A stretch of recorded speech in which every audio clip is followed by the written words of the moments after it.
Querido ouvinte, como é bom ter você para mais um programa Sabedoria para o Coração.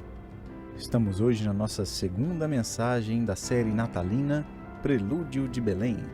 Estudaremos Lucas capítulo 1, versos 5 a 25 e 57 a 79. O título da nossa mensagem é A Canção de Zacarias. Houve um período na história de Israel em que se ouvia pouquíssima música. Por 400 anos, a música cessou de ecoar pelos campos e vilas de Israel. Nenhum profeta falou por Deus, nenhum compositor escreveu nova revelação proveniente de Yahvé. Esse momento sombrio na história da nação é conhecido como os 400 anos de silêncio, e eles correspondem aos anos entre a última página do Antigo Testamento e a primeira do Novo Testamento. Os céus se silenciaram, e esses foram, de fato, 400 anos de trevas. David Gooding escreveu: a noite tinha sido longa e, para Israel, às vezes escura. Mas em meio a tudo isso, há períodos de prosperidade e desastre nacionais, conquistas e monarquia, exílio e retorno, continuou viva a esperança de que a noite passaria e, conforme disse Malaquias, o sol da justiça viria, trazendo salvação nas suas asas. Sim, havia a promessa de um amanhecer no futuro, do nascer de um sol que o mundo jamais tinha visto antes.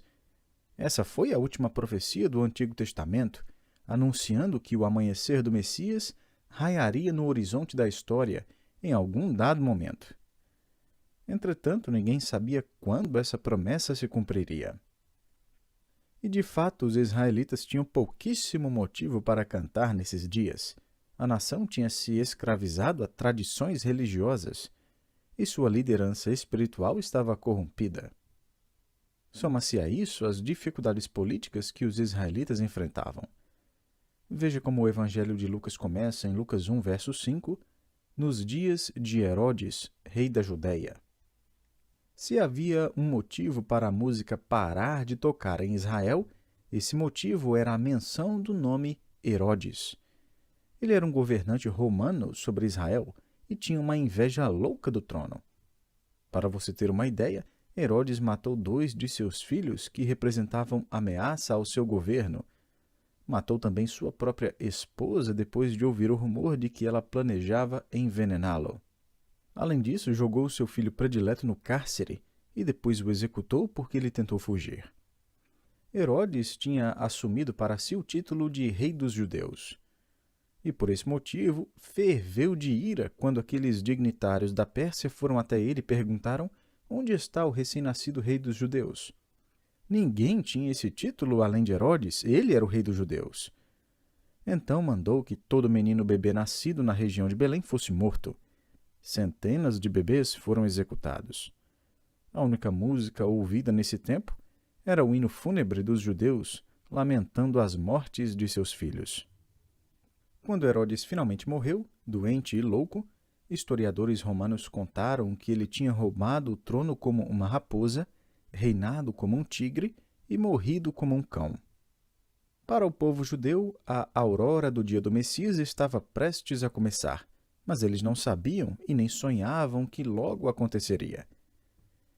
Isaías, porém, tinha profetizado que antes do amanhecer do dia do Messias, um precursor nasceria com a missão de simplesmente anunciar a vinda do Messias. O nascimento desse precursor traria consigo o som da música, mais um prelúdio de Belém, uma música que não se ouvia há 400 anos. E até hoje, essa é a canção de Natal mais ignorada no mundo. Antes de estudarmos a letra dessa canção natalina, permita-me apresentá-lo ao compositor e sua esposa. Lemos em Lucas 1, versos 5 a 7.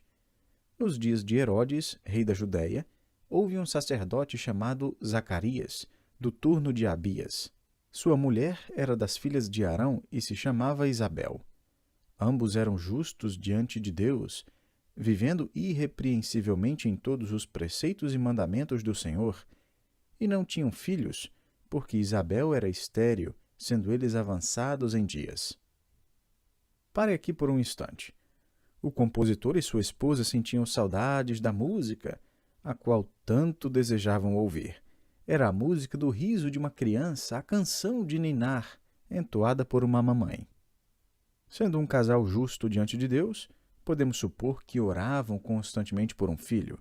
Assim como Ana do passado, Isabel tinha implorado ao Senhor por um bebê, mas o tempo apagou todas as esperanças.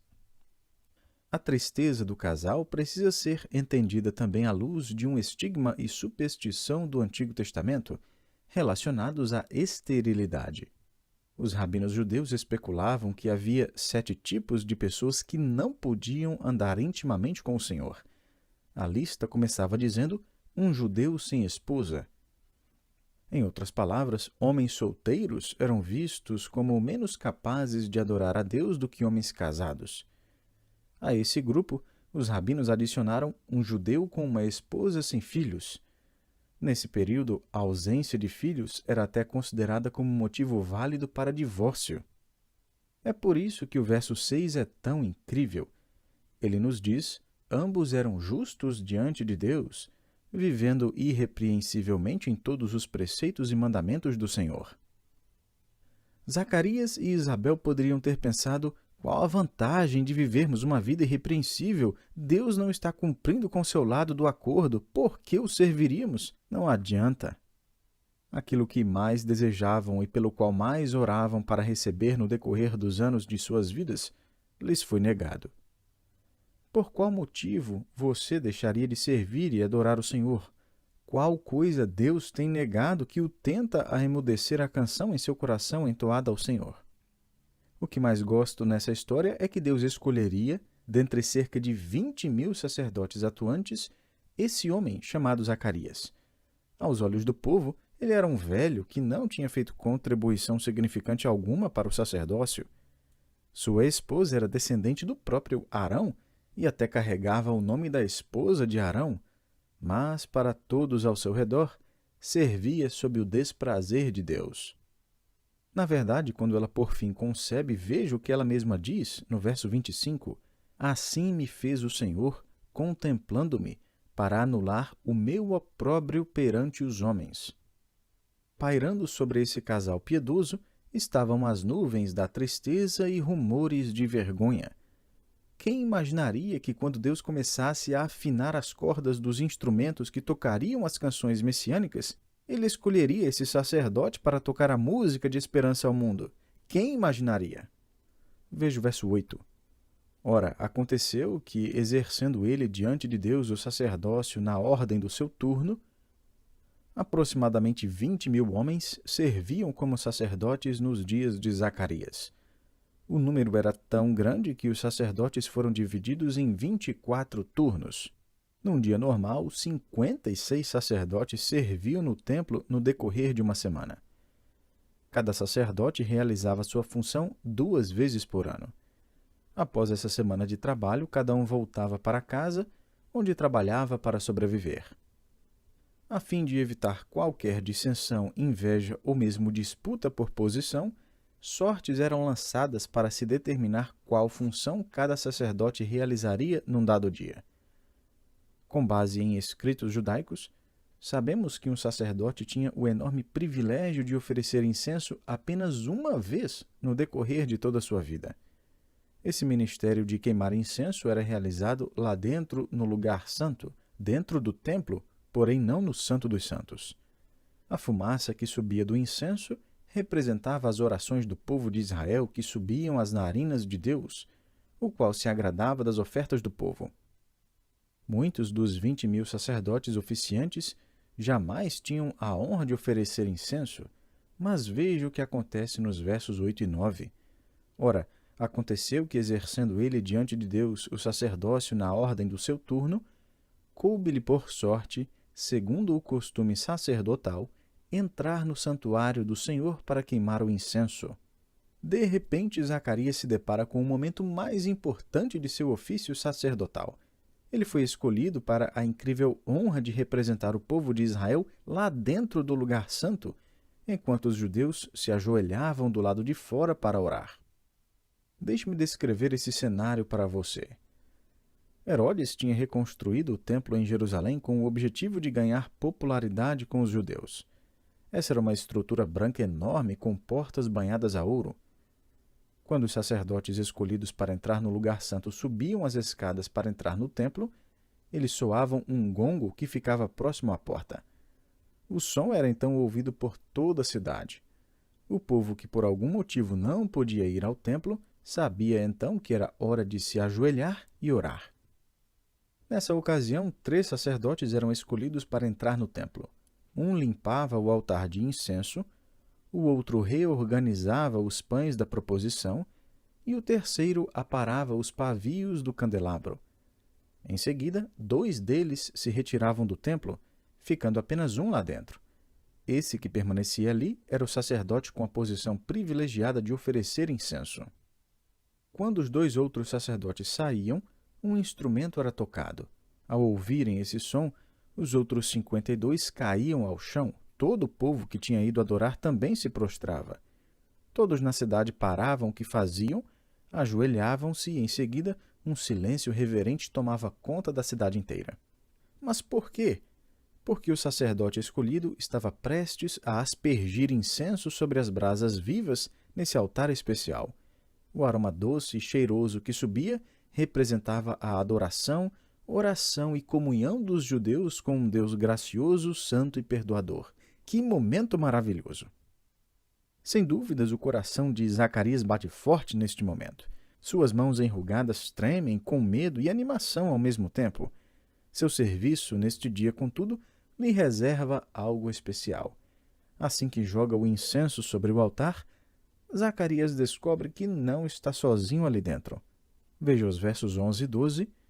Eis que lhe apareceu um anjo do Senhor em pé à direita do altar do incenso. Vendo-o, Zacarias turbou-se e apoderou-se dele o temor. Mas por que Zacarias ficou tão cheio de medo assim? Porque esse poderia ser um mensageiro trazendo julgamento, um mensageiro anunciando o descontentamento de Deus. E isso para não mencionar o fato de anjos não aparecerem há mais de 400 anos. Continue nos versos 13 a 17. Disse-lhe, porém, o anjo: Zacarias, não temas, porque a tua oração foi ouvida, e Isabel, tua mulher, te dará à luz um filho, a quem darás o nome de João. Em ti haverá prazer e alegria, e muitos se regozijarão com o seu nascimento. Pois ele será grande diante do Senhor, não beberá vinho nem bebida forte, e será cheio do Espírito Santo já do ventre materno. E converterá muitos dos filhos de Israel ao Senhor seu Deus, e irá diante do Senhor no espírito e poder de Elias, para converter o coração dos pais aos filhos, converter os desobedientes à prudência dos justos, e habilitar para o Senhor um povo preparado. O anjo cita aqui o profeta Malaquias. Os 400 anos de silêncio chegam ao fim. Deus fala novamente. Então, qual é a mensagem anunciada a Zacarias? Ele e Isabel terão um filho. Ele se tornará aquele que apresentará o Messias ao mundo. Que notícia fantástica! Então, Zacarias responde ao anjo: Louvado seja Deus, pois ele respondeu nossas orações e ele tem o poder para gerar vida no ventre e realizar sua vontade no meio dos filhos de Israel. Não, Zacarias não diz isso. Essa é a versão revisada daquilo que gostaríamos que ele tivesse dito. O verso 18 registra o que o sacerdote fala ao anjo. Então perguntou Zacarias ao anjo: Como saberei isto? Pois eu sou velho e minha mulher avançada em dias. Assim como Abraão e Sara não creram na promessa de Deus de que teriam um filho na idade avançada, o qual seria um dos patriarcas do Messias, Zacarias também não crê na promessa de um filho que será o precursor do Messias. O anjo então responde no verso 19, respondeu-lhe o anjo: Eu sou Gabriel, que assisto diante de Deus, e fui enviado para falar-te e trazer-te estas boas novas. Existe um jogo de palavras que se perde na versão em português. Zacarias diz: Eu sou um homem velho, e o anjo responde: Eu sou Gabriel. Em outras palavras, você pode até ser um idoso, mas eu sou Gabriel. Sua esposa pode ser avançada em idade, mas eu assisto na presença do Deus Eterno. Esse é o mesmo anjo que apareceu ao profeta Daniel. ele anunciou o reino vindouro do Messias. Agora ele aparece ao sacerdote da nação e anuncia o nascimento iminente do Messias. Continue nos versos 20 a 22. Todavia ficarás mudo e não poderás falar até ao dia em que estas coisas venham a realizar-se, porquanto não acreditaste nas minhas palavras, as quais a seu tempo se cumprirão. O povo estava esperando a Zacarias e admirava-se de que tanto se demorasse no santuário. Mas, saindo ele, não lhes podia falar. Então entenderam que tivera uma visão no santuário e expressava-se por acenos e permanecia mudo. O costume dos sacerdotes era ir ao pórtico após sair do lugar santo e pronunciar uma espécie de bênção sobre o povo. Mas a língua de Zacarias, que tinha propalado descrença, fica presa e ele terá 9 meses de silêncio. Você consegue imaginar sua frustração? Ele deveria ser o porta-voz de Deus e tinha uma notícia maravilhosa, espetacular para proclamar ao povo. Ele recebeu da parte de Deus revelação que não aparecia já há 400 anos. Contudo, Zacarias é incapaz de dizer sequer uma palavra. Veja o verso 23. Sucedeu que, terminados os dias de seu ministério, voltou para casa. Imagino que ele dirige sua mula a toda velocidade, ultrapassando o limite de velocidade. Ele se apressa à porta de entrada de sua casa, acena desesperadamente, tentando chamar a atenção de Isabel para que ela se levante de sua cadeira de balanço e saia até a varanda. Ele tenta falar com suas mãos. O que foi, Zacarias? Ele tenta acenar 2 sílabas. Primeira letra é B. Isabel não consegue decifrar a mensagem. Finalmente ele escreve em alguma superfície: você terá um bebê. Isabel deve ter abraçado o marido e dito: Zacarias, você precisa de uma xícara de café bem forte. Não, é verdade, você vai ter um filho. Mas quem disse isso? Pergunta ela. Um anjo me falou enquanto eu estava lá dentro do santuário. Isabel reage: acho que você precisa, na verdade, de algo mais forte do que café. Um anjo disse que eu teria um filho? Sim, o anjo apareceu e seu nome será João. Ele será como Elias do passado. Trará um reavivamento a Israel e apresentará o Messias ao nosso povo. Veja os versos 24 a 25. Passados esses dias, Isabel, sua mulher, concebeu e ocultou-se por 5 meses, dizendo: assim me fez o Senhor, contemplando-me, para anular o meu opróbrio perante os homens. Pule agora para os versos 57 a 64. A Isabel cumpriu-se o tempo de dar à luz e teve um filho. Ouviram os seus vizinhos e parentes que o Senhor usara de grande misericórdia para com ela e participaram do seu regozijo. Sucedeu que no 8º dia foram circuncidar o menino e queriam dar-lhe o nome de seu pai, Zacarias. De modo nenhum, respondeu sua mãe. Pelo contrário, ele deve ser chamado João. Disseram-lhe: ninguém há na tua parentela que tenha este nome. E perguntaram por acenos ao pai do menino que nome queria que lhe dessem.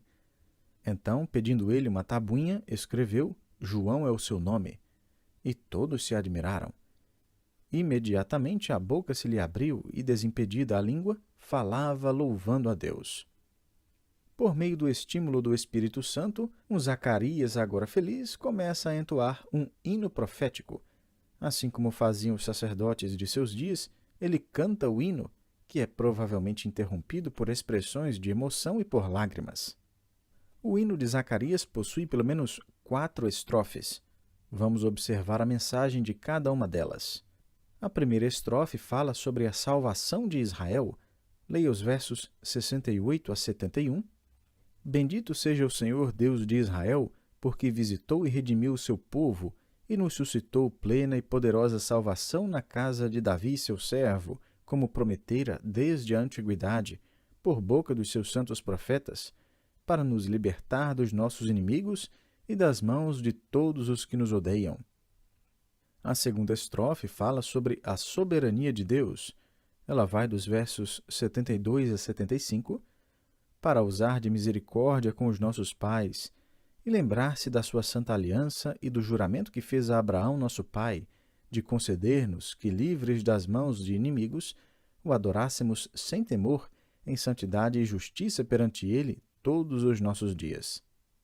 A terceira estrofe é sobre o próprio filho de Zacarias.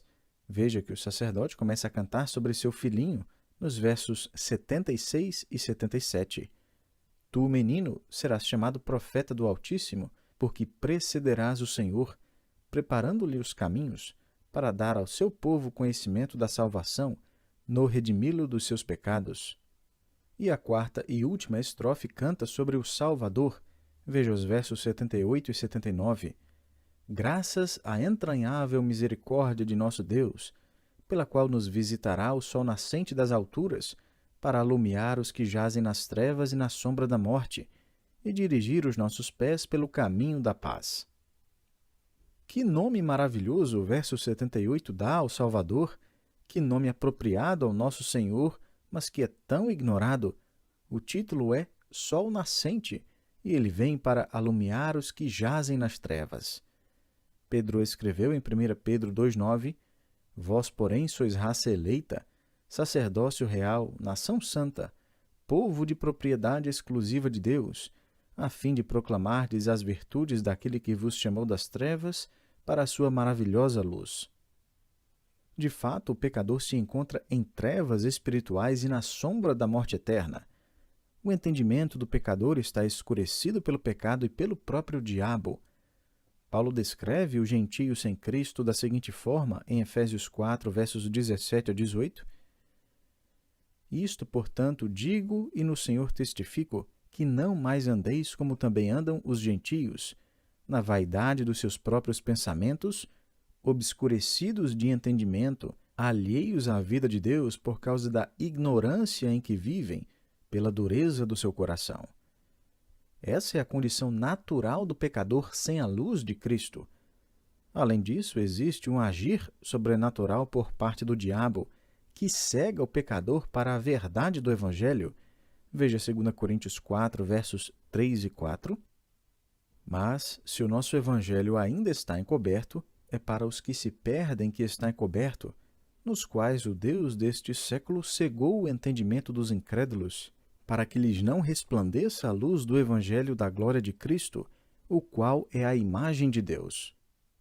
Além das trevas e da cegueira espiritual dos pecadores, decorrentes do pecado e da influência do diabo, os pés do pecador andam distante do caminho da paz. Paulo escreveu em Romanos 3,17 que os pecadores desconheceram o caminho da paz.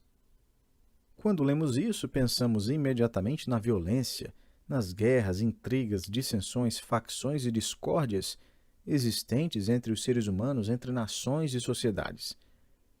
Essa ausência de paz entre os homens é fruto do pecado. Entretanto, inimizade entre os homens existe porque há inimizade entre o pecador e seu Deus Criador.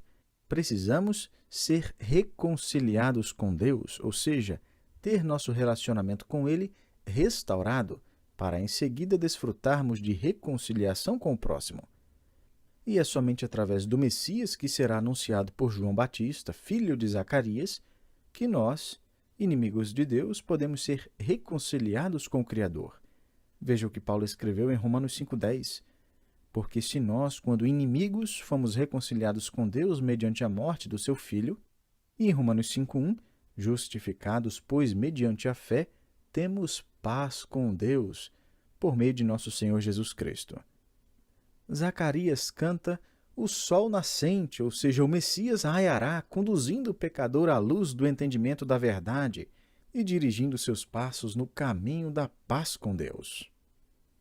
Antes de terminarmos, desejo destacar o significado dos nomes Zacarias, o compositor do hino, Isabel, a esposa do compositor, e João, o filhinho do sacerdote compositor. Zacarias significa Deus se lembra.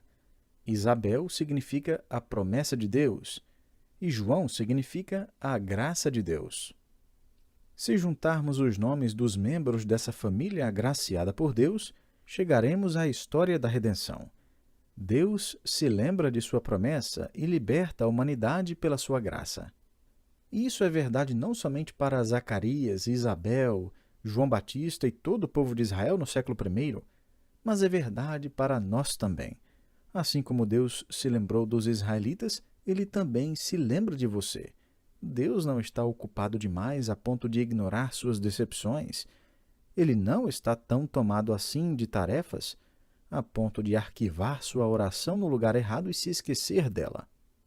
Deus sabe. O plano e caminho de Deus ainda serão revelados. Assim como Zacarias e Isabel, que continuaram servindo e confiando no Senhor, nós também devemos continuar servindo-o e adorando-o. Esse casal piedoso aprendeu a desejar Deus acima de outra coisa qualquer. Quando você se tornar semelhante a Zacarias e Isabel, isso não significa que será perfeito, mas poderá muito bem ver o Espírito de Deus compondo dentro de seu coração uma canção que você poderá entoar também. Será um cântico como aquele do velho Zacarias, um hino a ser cantado o ano todo. Será o seu próprio hino, a canção de sua salvação, da demonstração da soberania de Deus em sua vida, do tempo perfeito e maravilhoso de Deus, ao proclamar não somente a notícia do Messias ao mundo, mas ao seu coração, a notícia do Evangelho daquele que é o eterno sol nascente, a luz do mundo, o Salvador, aquele que nos tirou das trevas para a sua maravilhosa luz. Meu querido, entoe a canção de Zacarias. Que Deus o abençoe e espero você para o nosso próximo encontro.